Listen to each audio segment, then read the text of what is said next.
Why is breastfeeding extremely important in the life of a human being?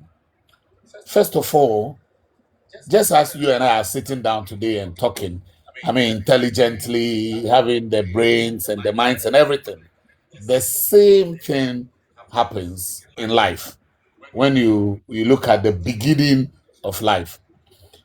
Breast milk is an investment in itself to have better future leaders. If we want to grow to be adults who have it all when it comes to societal norms, when it comes to intelligence, then that investment ought to be made right from the beginning. Investment in good health in terms of boosting the child's immunity and to grow strong, to be able to withstand the diseases. Breast milk is an investment.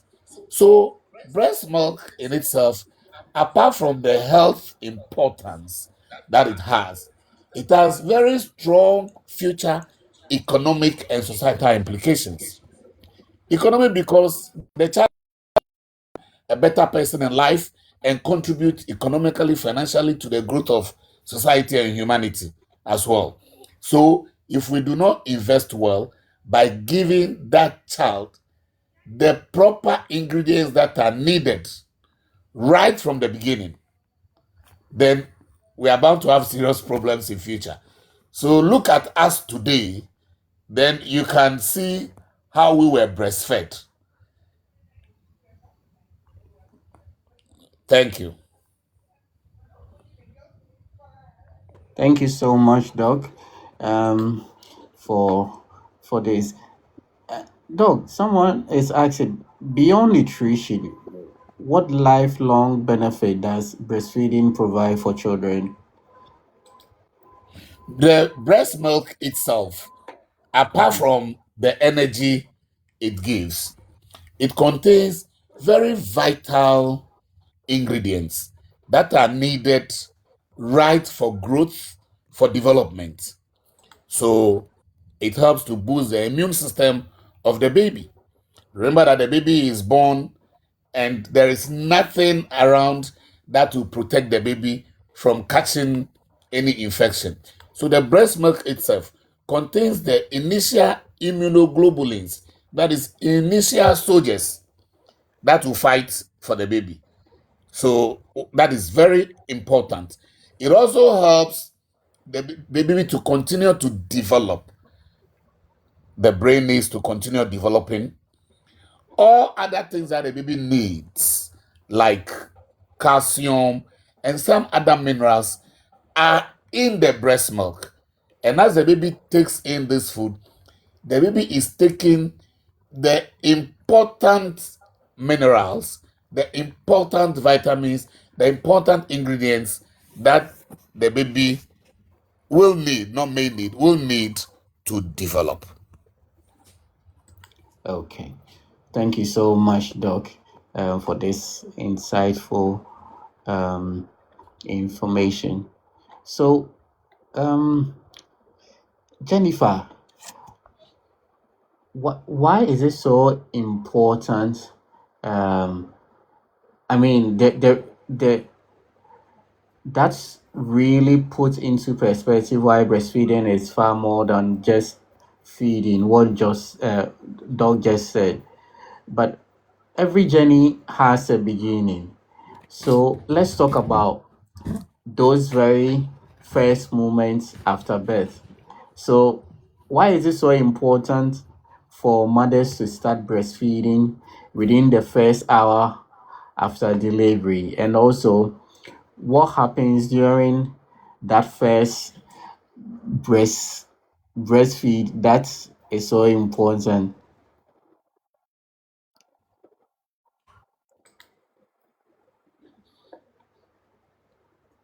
Hello. Yes, Jennifer. Yes, I can hear you now. Okay. So as you said, after delivery, we are expecting the mother should start breastfeeding as soon as possible. Within the first 30 to 1 hour, mother should start breastfeeding. because right after delivery, now the hormones that was working for the pregnancy now is actually going low. Then the breast milk hormones is now coming up, which is the prolactin and oxytocin. So now, whilst we put the baby to breast, it is going to tell the brain that, hello, brain, now it's time for us to produce milk for the baby. So if we put baby to breast, that's whereby a signal is being sent to the brain. Then the hormones will start to activate, then the breast milk production will start. So right after delivery, if this baby actually makes these hours, it have a long-term implications. Can be maybe the patient have a very stressful delivery, or sometimes cesarean section, or sometimes maybe he being sent to the NICU. So mother and baby are not at the same place, and we all can testify that sometimes this leads to delay in breast milk production, because we didn't initiate it as soon as possible. Okay. Okay. So, um, skin to skin is very important when it comes to, um, when you first put to birth. If you are a mother watching us tonight, tell us in the comment section, how soon after delivery did you breastfeed your baby? Or if you are expecting, your first child, uh, type I'm preparing, yes, so that we can hear from you. Thank you very much, Jennifer. One message many people hear is exclusive breastfeeding for 6 months, but surprisingly, not everyone understand what that really means. So, Dr. Bryson, what exactly is exclusive breastfeeding, and why is it recommended for the first 6 months of life? And also, does exclusive breastfeeding really mean no water at all? Sometimes you could feel like the baby really is tasty. Yes, Doug, if you can touch on this for us. Yeah, thank you very much. I would touch on this, and I'll do a little contribution to what Jennifer has said also. Okay, Doug. Yes, exclusive breastfeeding, 6 months, is critical. It's important, and within that period, everything the baby needs to develop with is in the breast milk. There is no need to go for external food, or baby milk, or any form at all to give to the baby. It is important because those are the crucial moments that the baby needs to continue growing. Let us know that when the baby comes out, it doesn't mean that the baby has attained everything of an adult. No, the baby has the system to mature. The system must grow. The brain must continue developing everything. So within that 6 months, we do not want to interfere with the baby's own mechanism of development by introducing external food. The baby will continue with the natural food from the mother. Then after 6 months, we can start introducing some other food types that the midwives will teach you, the public health nurses will teach you. Now, it is also important for us to know that the it is good for the baby to be put to breast immediately when the baby comes out, because you see, when the baby is inside the mother, the baby's sugar level is controlled, and then when the baby comes out immediately, the food that the baby gets to grow inside the woman with the controlled sugar level, the insulin supply can mop up the food in the system when there is no external food coming to the baby, because the baby has come out, the placenta and everything, they are all gone, and still you have insulin inside the baby working. So if we do not feed immediately, the low sugar level in the baby leads to a condition we call, you know, hypoglycemia in the baby. And that can lead to very deleterious health consequences for the baby. Okay. Okay. All right. Um. So, Doc. Uh, okay. Let me.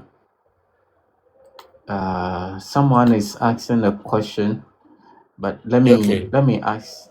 Um. What are some of okay, so why is breast milk alone enough, even in hot weather? What? Yeah, hot weather. Hot weather. Yes. What what I what think what that does it mean by hot weather? Breast so. milk is important in all weather, whether it's in hot weather or it's in cold weather. So whether it is summer or winter in Yeah. the temperate zones, breast milk is important. And the So breast I'm milk sure that she comes wants to out find is out. warm. I'm sure she wants to find out that maybe during the hot weather, the babies feel more tastier than in the cold weather. Ah, okay, okay, Yeah. okay, okay. No, the breast milk itself is water. Yeah. The breast milk is liquid. So it is food in the liquid form. And the liquid in which the food is water. Mm-hmm. So even if the baby is thirsty, give breast milk.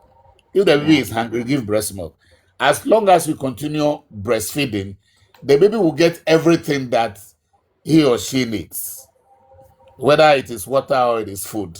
The baby will get it. There is no need going to fetch water. Remember that that water inside the milk that the baby is getting from the mother is clean and it is sterile. The water you are going to give the baby may not be clean, may be contaminated, and the baby may suffer from, gastrointestinal conditions. Baby will begin to run diarrhea and things, and then eventually you lose the baby.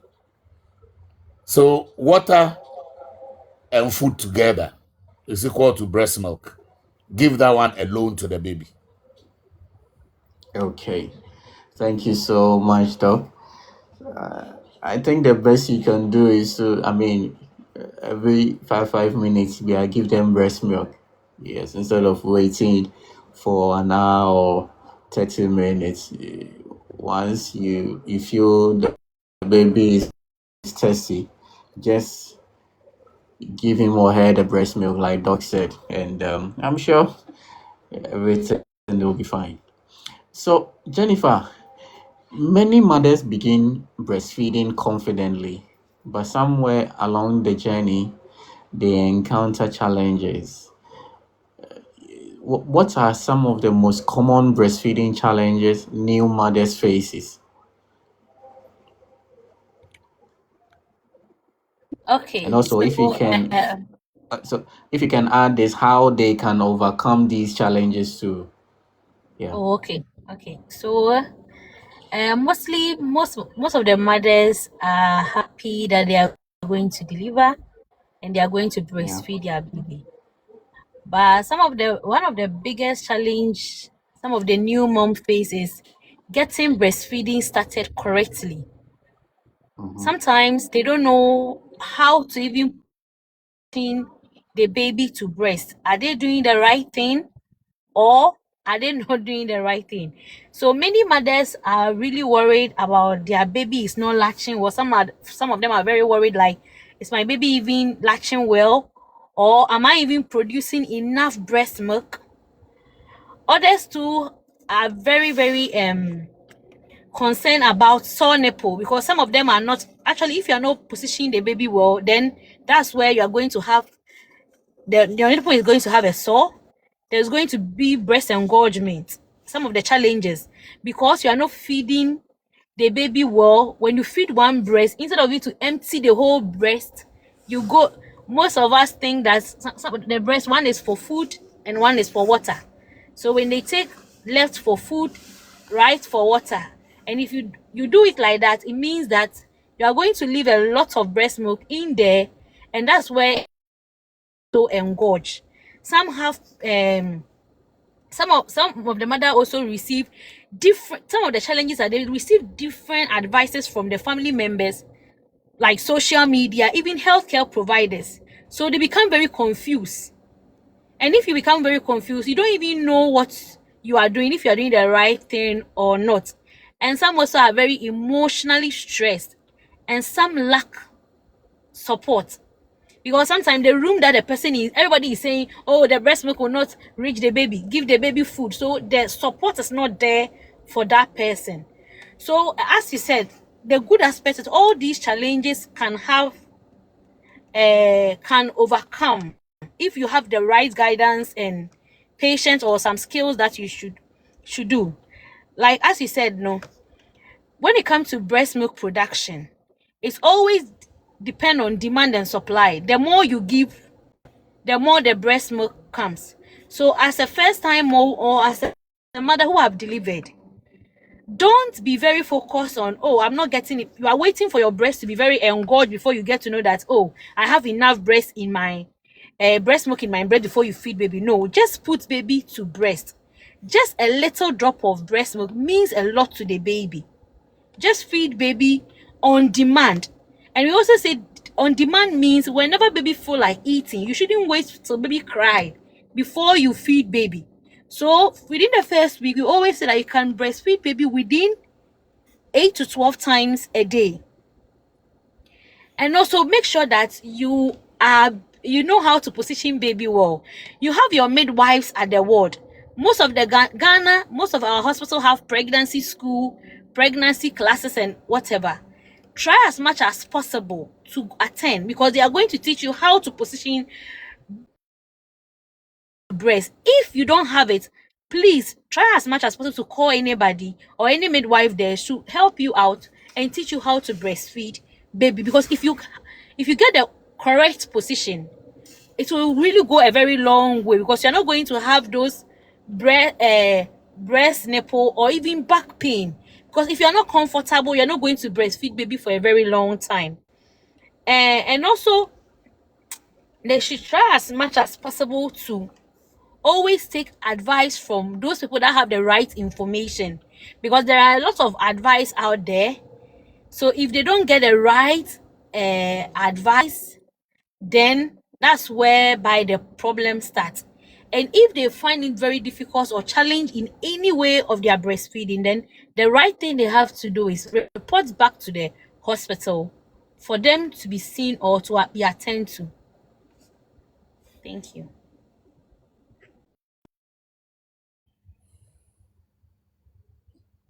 All right, Jennifer, thank you so much.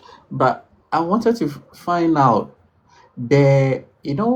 pregnant women, no, sorry, breastfeeding mothers, they have this pillow that support them when they are breastfeeding. Would you advise someone to get such pillows? Or even if they position themselves, that should be okay. Okay, so it depends on the person. If the person can afford the breastfeeding pillow, if the person can afford, you can even use your normal pillow. So even it will serve it as its purpose. Your normal pillow, you can use this, and it will serve as the same purpose. And it depends on how the person position itself, sits very comfortably. Make sure that her back is actually resting somewhere. Her legs are getting a chair or a stool that is sitting on. If the person is very short, have been positioned well, abdomen is touching the mother abdomen, nipple is inside the baby mouth, with the areola being part of some part of areola being in there. So all these will help. So the breast pillow have come is good, but if the person can't afford, the person can go in with her normal pillow and that will help too. Okay, thank you so much, Jennifer. Um, if you just join us, this is the Good Life chat room of the Ghana Health Service. We do this every Friday from 7 p.m. So we have Dr. Brightson, Family Health Director, with us, and also Jennifer, popularly known as Midwife Jenny Sweet. Yes. So, Doc, let me come to you. One thing we have learned over the years is that successful breastfeeding doesn't depend only on the mother, it depends on the people around her. The campaign says breastfeeding is everyone's responsibility. What does that really mean? And also, the role should fathers play? Yeah, and what role should fathers play? Okay, thank you very much. Indeed, breastfeeding is exclusively not the mother's responsibility. Breastfeeding is not only for the mother to carry out. Indeed, it is the mother that has the breast. So she is the one who carries it and gives to the baby. But there must be support, and I'm very happy Jennifer said it. That there's a need for support from the grandmother, from the aunties, from the husband. Now, there was something somebody did, and it was very impressive. I think somebody means me in particular. Sometimes the mother is so tired and she needs to sleep. It's around 8 p.m. She has been breastfeeding and doing chores here and there, and the breasts are engorged, and she has to breastfeed. She has to rest at the same time. You'll be surprised as some mothers put the breast into the baby's mouth and then they doze off. No, so here the man must support. Before she sleeps, we pump the breast milk into a sterile container, and then the mother can sleep. So the father must now be the one feeding the baby in the night. So when the mother feels that the breasts are engorged, then she wakes up. Then she now gives it to the baby, and then the father can also go and sleep. Alternatively, that is how it can be done. It is not that the mother will breastfeed the whole day, and babies eat all the time. They eat all the time. So they eat in the night, they eat in the morning, eat anytime. And if the mother should continue to do this alone, she will break down. There's so much stress. So there is a need for the father to support, to help the wife to feed the baby. That's one. Now, grandparents are also important in the scheme of things because of the enormous experience they have. They take care of grandchildren very well. Yeah. So they encourage the daughters, oh, this is how it is. Oh, it will be good. Let the baby eat. Let the baby eat. Let the baby eat. Because sometimes the stress of breastfeeding alone can let the mother go off. She doesn't even want to breastfeed. She doesn't want to see the baby. And it is not only the family. There are others like psychologists, clinical psychologists, because sometimes the mother can go through real stress, and then she even forgets that the baby is lying, the baby is crying and needs food. So others too will come in so one person gives birth, but many take care of that baby to become like us today. Thank you. Thank you so much, Dr. Bryson, for this submission. So, this is the Good Life chat room. If you just join us, today we are talking about breastfeeding to commemorate World breastfeeding week starting tomorrow. So we are advocating for everybody to be supportive of our breastfeeding mothers.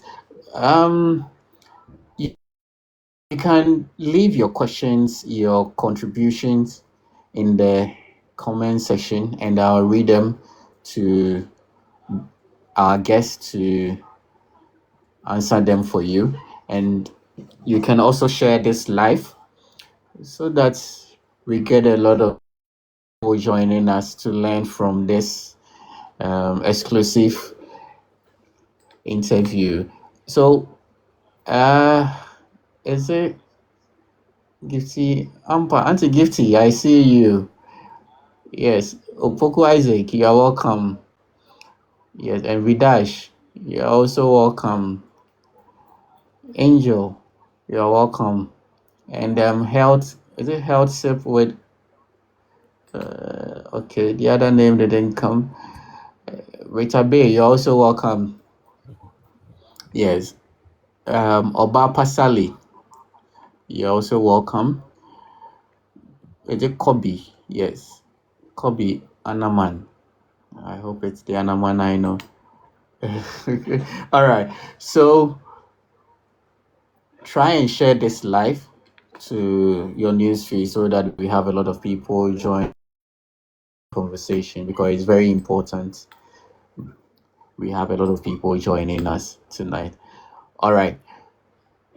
So Jennifer, you have worked closely with many families. Let's talk directly to fathers tonight. What practical things can fathers do? I mean, Doc spoke about family helping and all. I mean, the fathers.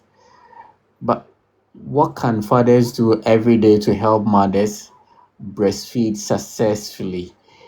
Helping with house chores, I mean, supporting night feed and all that. I mean, if you can touch on what Doc said earlier a little bit more for us too.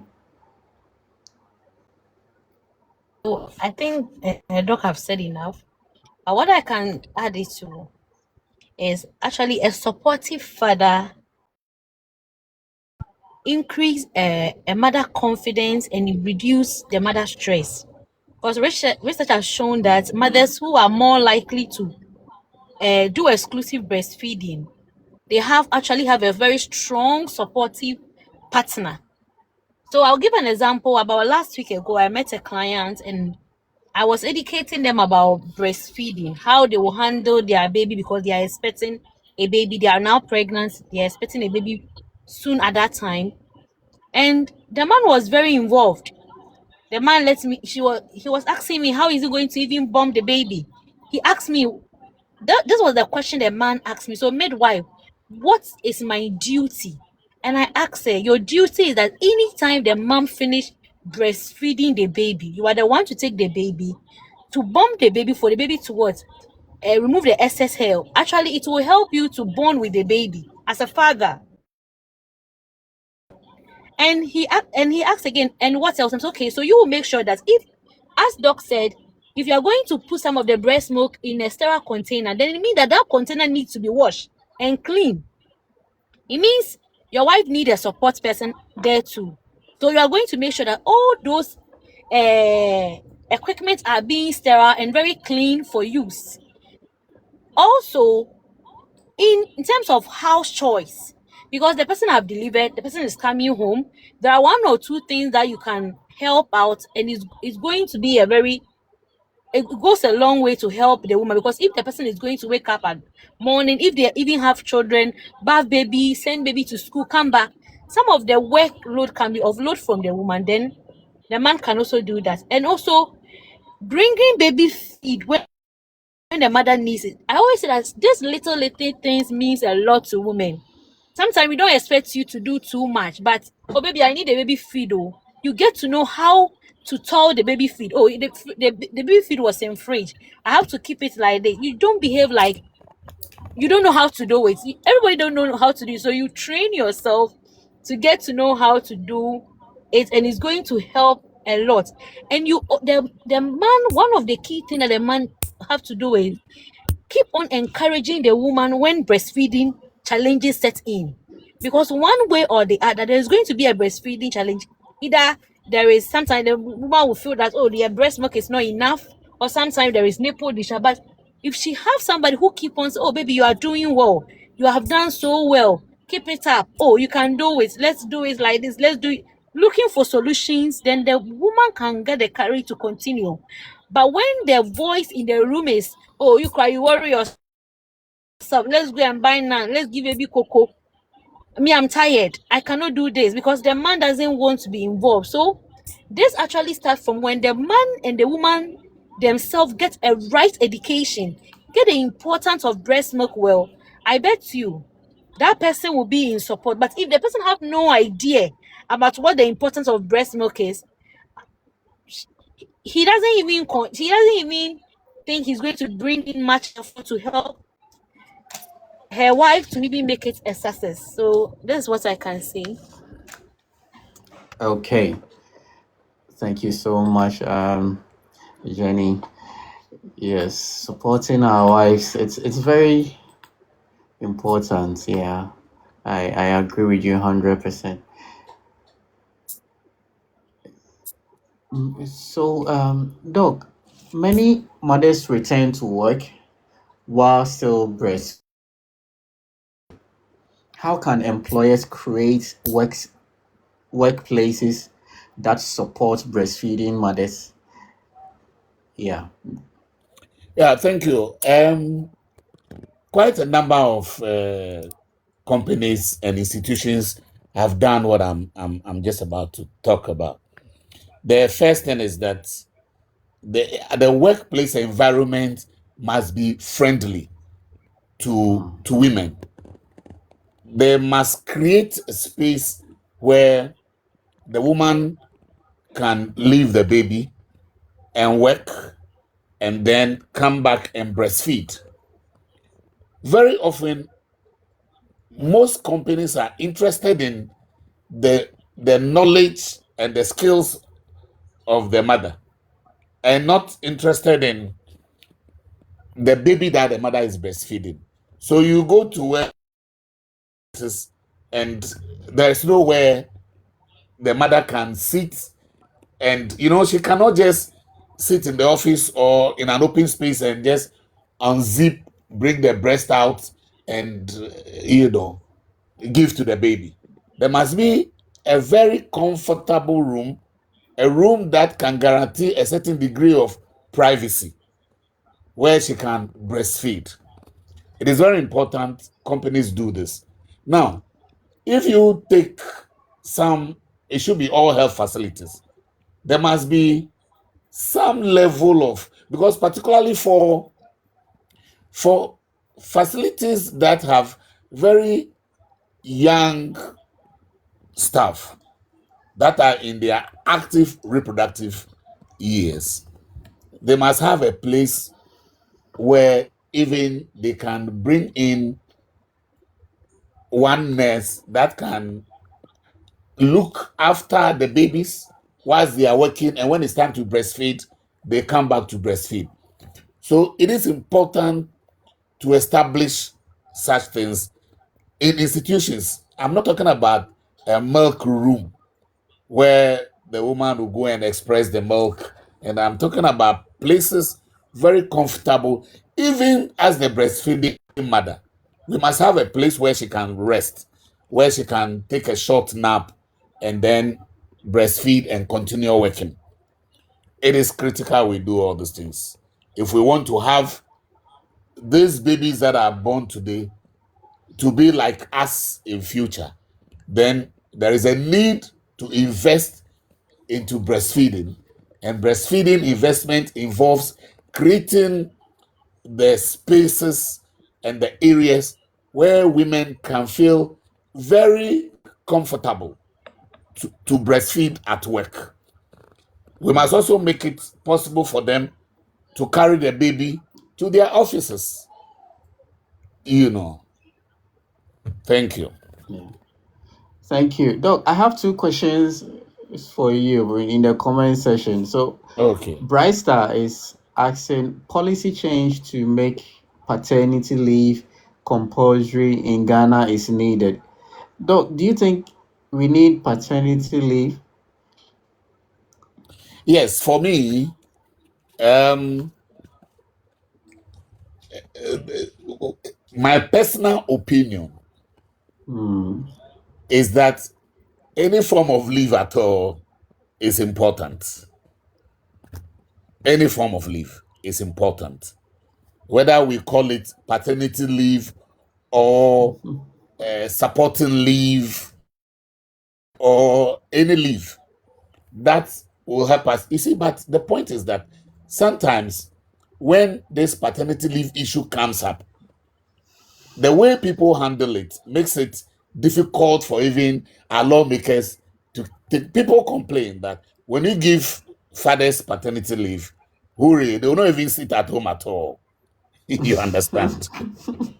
They don't even sit at home at all. You know. But what I did in my case, what I did was I took my annual leave after she had exhausted her maternity leave and her annual leave.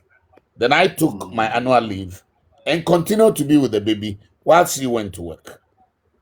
You know, and that helped us a lot to extend the strength of the baby and the growth of the baby in that period of time. So paternity leave is okay provided we do not abuse it. Maternity leave Yeah. is for sure that the woman, we have said the mother should do 6 months exclusive breastfeeding. But whilst we are advocating for 6 months for her to exclusively feed the baby, that to become the future engineer, the future doctor, the future pilot, the future farmer, the future fisherman of this country. After 3 months, then we tell the mother to return to work.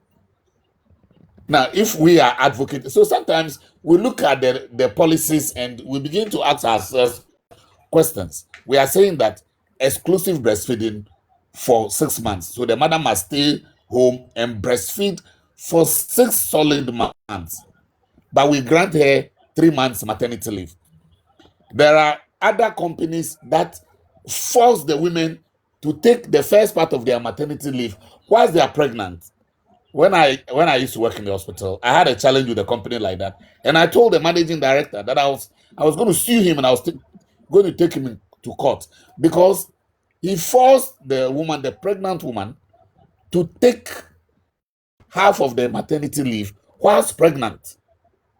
So why? It's maternity leave. She needs that period of time to breastfeed and to recuperate from the difficulties and the pains of pregnancy and childbirth.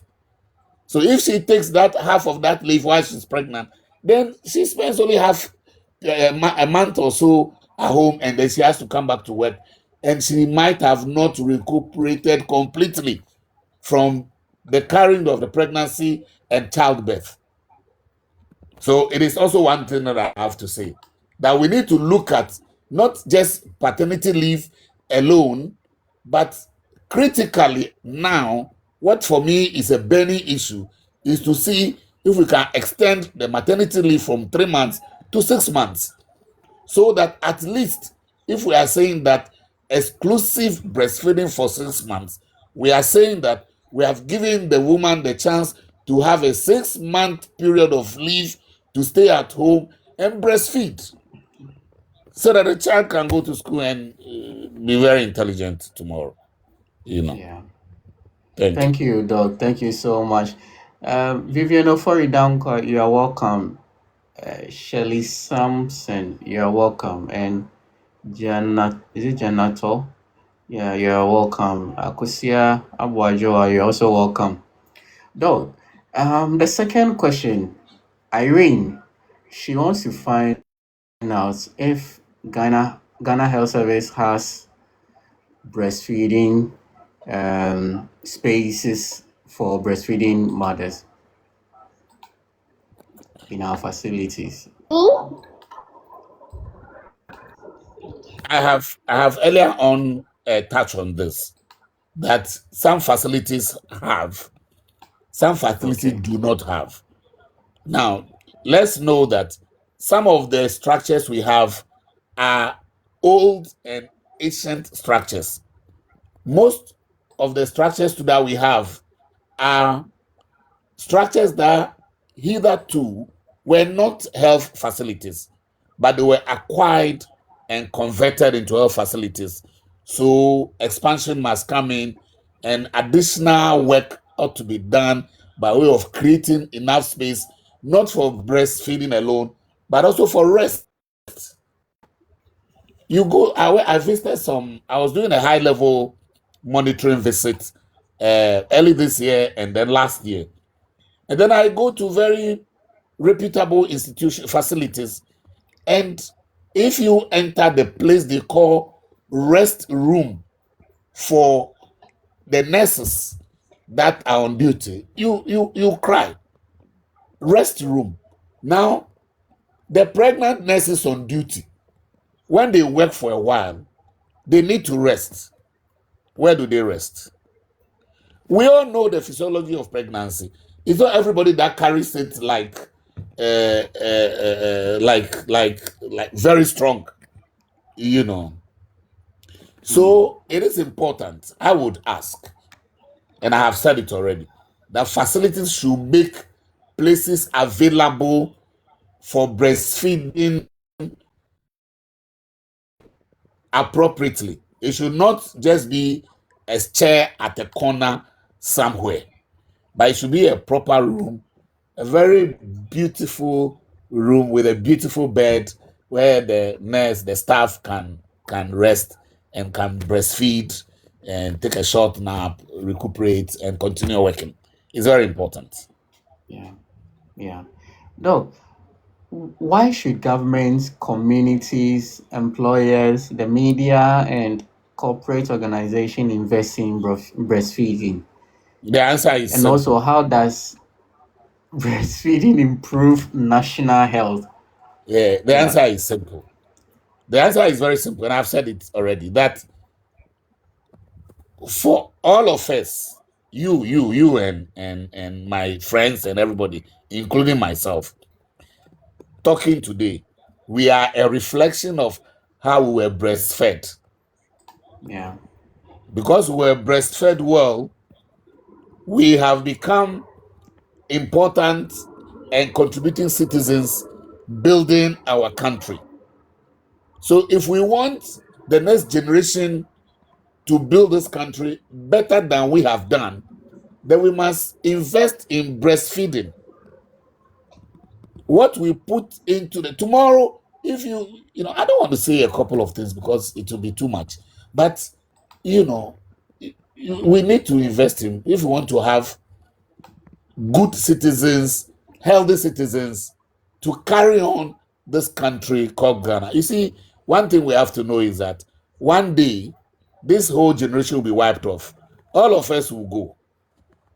Those who will continue to run this country called Ghana are the babies we are producing every day. Just as you can't tell me you don't even know your great grandfather or your grandfather's grandfather. None of them is in existence today. So the same thing in 100 years to come, all of us sitting talking will not be here. Others will be here.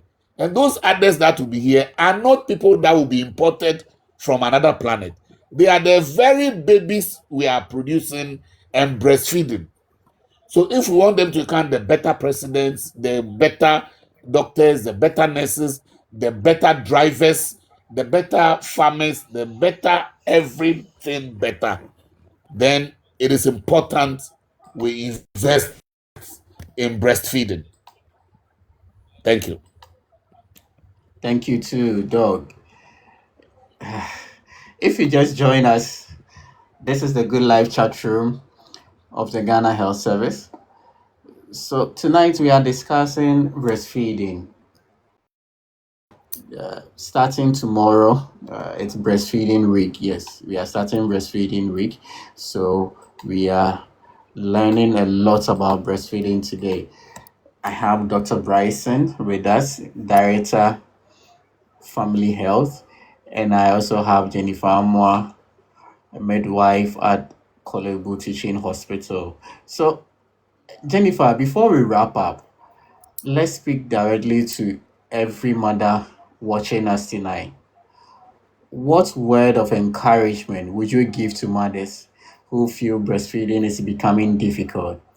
And also, when should they seek professional help?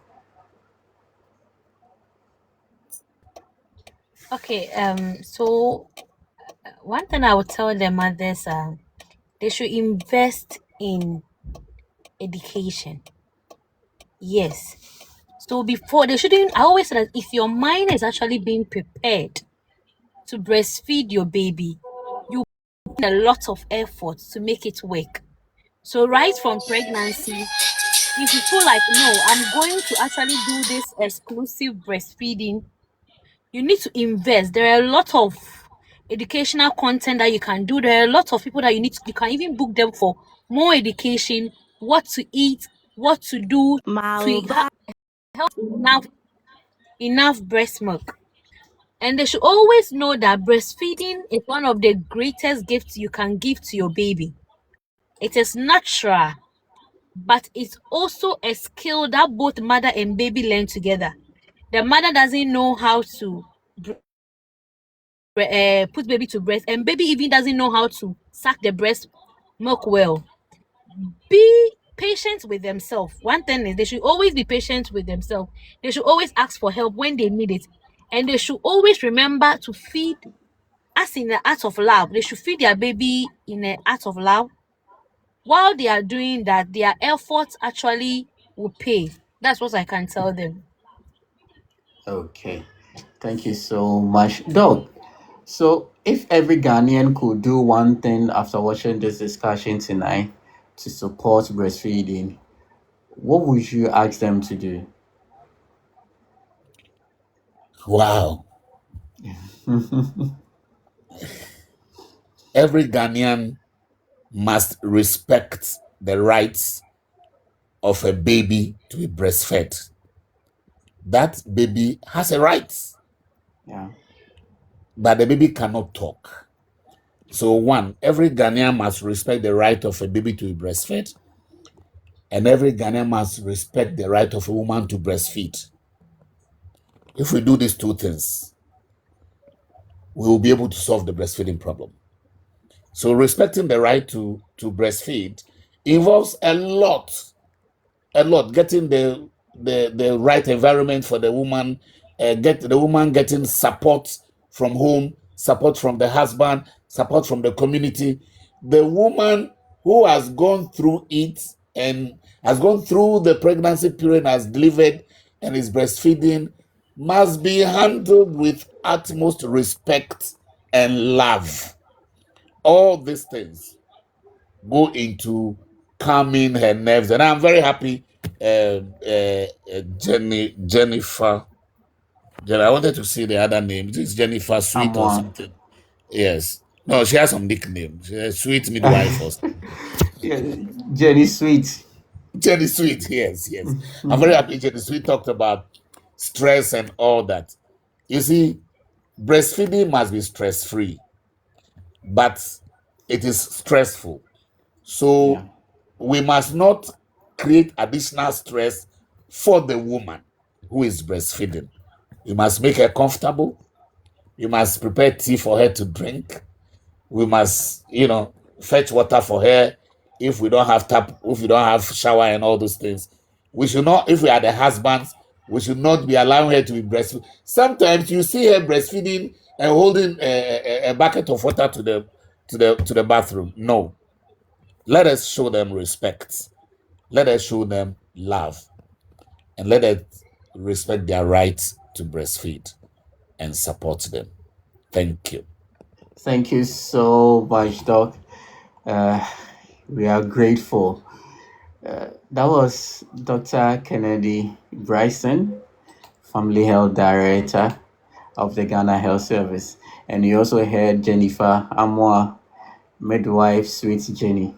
Yes, that's a TikTok handle, so you can find her and you see some great videos she's been doing about mothers and breastfeeding and all that. Tonight, we have learned that breastfeeding is much more than feeding a baby. It is about protecting health, building stronger family, supporting mothers, and investing in Ghana's future. Remember, every mother deserves support. Every baby deserves the best start in life. If tonight's discussion has inspired you, don't keep it to yourself. We will be sharing short videos of this along the week. Try and share it with your friends, with parents, an expectant mother, a father, a grandparent, or anyone who can help support breastfeeding mother. Because when we support breastfeeding, we don't just nourish babies, we build healthier families, stronger communities, and a stronger Ghana. Next week, we will be talking about one of our intervention. Hopefully, maybe we can do Ebola next week, but I will be sharing the flyer along the week so that we will know what we will be talking about. Some measures and some prevention in case we have an Ebola outbreak in the country, what you can do to protect yourself and your family. So my name is Prince Owusu Banahine Sakodie, and this has been the Good Life chat room of the Ghana Health Service. Okay, Dr. Bryson, someone is saying, Dr. Bryson, I love listening to you. Thanks a lot. That's You are so good. Yeah, Dr. Bryson, that's a comment there for you. Thank you. Yes, it's always a pleasure to have Dr. Bryson over here, with us. So you'll be hearing from him more as time goes on. So this has been the Good Life chat room. Next week, join us again from 7 p.m. for another edition. Thank you for joining, everyone. We are grateful. If you've not subscribed or if you don't follow us, hit the follow button so that when we go live or when we share any video, you'll get it on your notification. Thank you so much, our guest, Dr. Bryson and Amoah, for joining us tonight. We are grateful. Thank you. Thank you. Enjoy your life, choose family planning, breastfeed your child, exclusive for 6 months, nutrition for all, good life, live it well.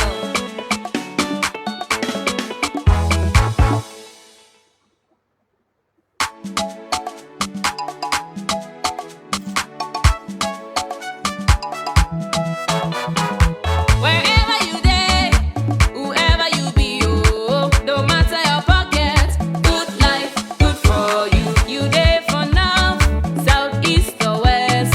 You be old or young, oh, good life, live it well. Wash your hands with soap under running water. Sleep on the treated net to avoid mosquitoes, malaria away. Good life, live it well.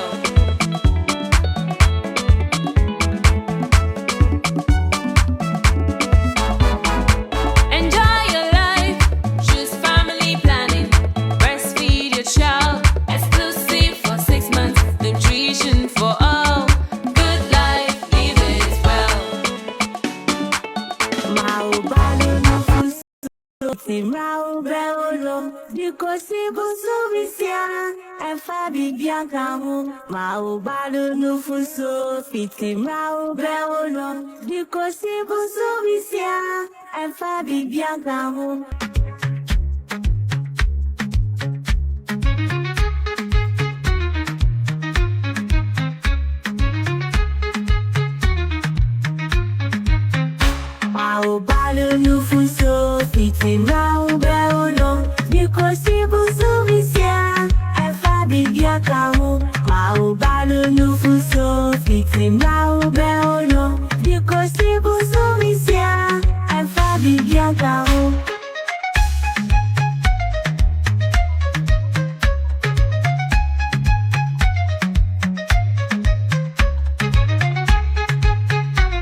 wotem. Nufuso makrenyansa, nufuso ye mofradia.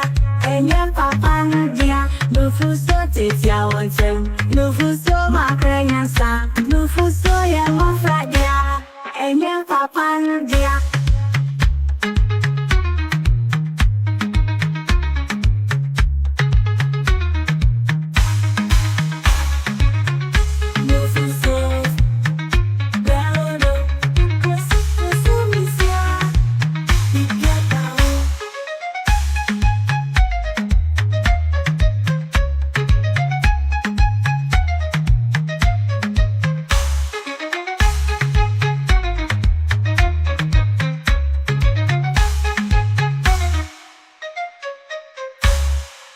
Mao balu nufuso fiti mao beolo